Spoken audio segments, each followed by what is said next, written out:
Hello, my name is Christopher Sissons and I'm a clinician at Woods Homes. Beyond Beads and Feathers was a presentation given by two inspirational storytellers as part of Woods Homes' 100th anniversary speaker series and parenting workshops that were held shortly after the opening of the new Hextall building on the Bowness campus in Calgary. Our two Aboriginal speakers, Rhea Coleman and Hal Eagletail, shared personal stories from their oral traditions and teachings with an audience that comprised of both young and old through a live video conference event that was simultaneously broadcast between Fort Smith, Northwest Territories and our Calgary location. Rhea shared and dramatized a series of short stories about her family life that encapsulated a sense of time, place, and search for belonging. The messages of her storytelling were rooted in the significant challenges of growing up and raising a family as an Aboriginal woman. Her stories paint an intricate and intimate picture of the search for meaning and sacred life in the ordinariness of the day-to-day. Our second speaker, Hal Eagletail, shared a blend of traditional knowledge and archival research anecdotes about Aboriginal history, intergenerational trauma, and healing practices. He talked about warrior society and the transfer of rights of Aboriginal people and how the negotiations of Treaty 7 became a significant event in Canadian history.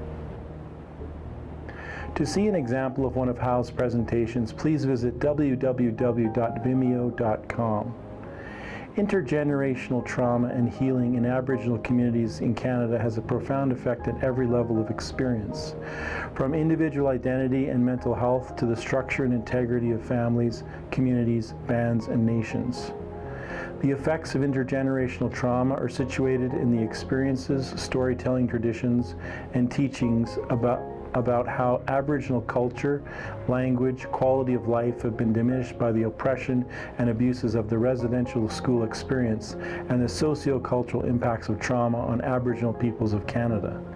From a uniquely Aboriginal perspective, our speakers have offered methods of healing that promote inner strength and cohesiveness within First Nations communities and beyond, and how identities are reclaimed. The effects of intergenerational trauma can result in a wide range of impacts such as unresolved grief and loss, physical and sexual abuse, low self-esteem, depression, feelings of insecurity and powerlessness, poor self-care, and isolation. People who experience intergenerational trauma may feel a lack of self-control, engage in compulsive behavior, or have feelings of guilt and shame. Intergenerational trauma can create disunity and conflict between individuals, families, and communities. Trauma can trigger flashback memories, anxiety attacks, and other physical symptoms. Toxic communication among members of a family or community can lead to backbiting, gossip, criticism, put-downs, personal attacks, sarcasm, and secrets. Trauma can lead to the loss of language and cultural foundations, as well as a disconnection from the natural world. Here are some practices that include traditional and other types of strategies for restoring and maintaining physical, mental, emotional, and spiritual health for individuals, families, and communities. Creating a support system is one of the ways to promote healing, connection, and strength. In order to build an effective support system, some important things need to be considered. First, you can ask yourself, what does my support system look like right now?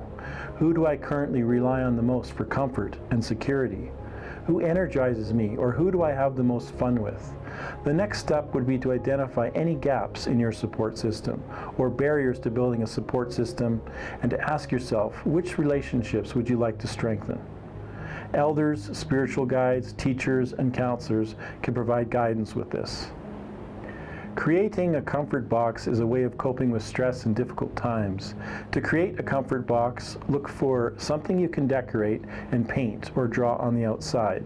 The inside of the box should include an eagle feather, your favorite herbal tea, medicines, candles, incense, special letters, cards, or photographs that bring back positive memories, and any other items that will bring you comfort and strength. Writing out triggers of past traumatic events and memories can increase clarity and tap into your resilience. Start by writing out the reminders of a painful memory that may have occurred to you in the form of a sight, smell, sound, or a person that triggered a reaction in you. Next, identify and write down your reaction to that reminder. Did it make you feel fearful, anxious, nauseated, or cause a sense of panic? Next, you can record the traumatic memory of what happened in one sentence, and finally write it down and talk to a counselor, a friend, elder, or trusted family member about what you can do to take care of yourself. Some examples of self-care might include going for a walk, talking to a friend, exercising, listening to music, journaling, painting, meditation, or enjoying an activity in nature. Traditional stories are a lens through which Aboriginal people recall and honor the past, understand the present, and envision the future. They are the primary method for teaching children the complexities of an Indigenous philosophy or worldview. Some of these include the sacred stories of the ancestors, or anecdotes and narratives about exceptional experiences, like the ones Hal and Rhea spoke of through their storytelling. Writing or telling stories can be a powerful tool for integrating the experience of adversity and making sense of trauma. Creating new stories, maps, or narratives can create a sense of individual, family, and community strength, identity, and wholeness. Participating in healing circles can reconnect individuals and families with parts of themselves that have been injured or fragmented. Through the collective insights of the circle, painful memories can be dissolved through the healing of understanding. Traditional medicines from sacred plants, herbs, and roots, along with spiritual healing ceremonies and practices, have created protective powers for First Nations people in North America for centuries, and have contributed to the preservation of cultural identity. These sacred ways of life shared by our speakers from the series represent how Aboriginal knowledge is restored while spiritual practice promotes a sense of renewal and resilience. Smudging is a sacred ritual using smoke from burning medicines such as sage, sweetgrass, cedar, and tobacco used to cleanse people, places, food, and objects.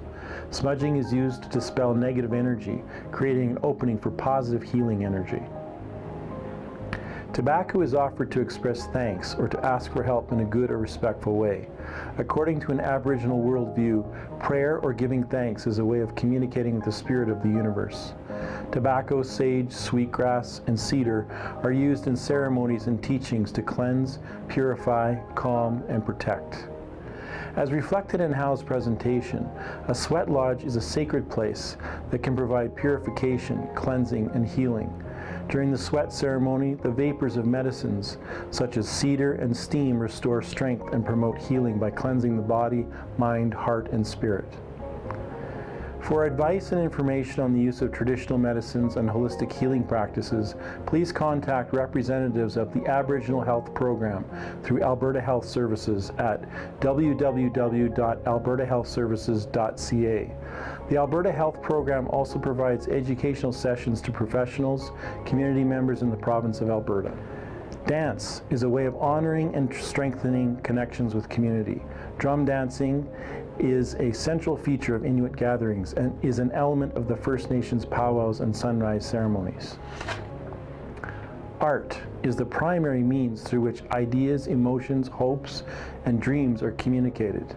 In Inuit, Métis, and First Nations cultures, the color and design of masks, beadwork, quilts, and other crafts is carefully chosen to express a specific meaning or purpose. Artistic expression is an important nonverbal method of communication, and many Aboriginal arts and crafts are created in a group setting. Art is a significant element of healing through relationship and community building. Our purpose of this speaker series topic was to deepen an awareness of the historic trauma experienced by Aboriginal communities and to share some ideas and ways toward a sense of restoration and recovery of the Aboriginal way of life, which is critical to the well-being of children, families, and communities. Thank you for watching. For more information on how to register for the next 100th anniversary speaker series and parenting workshops, please visit woodshomes.ca.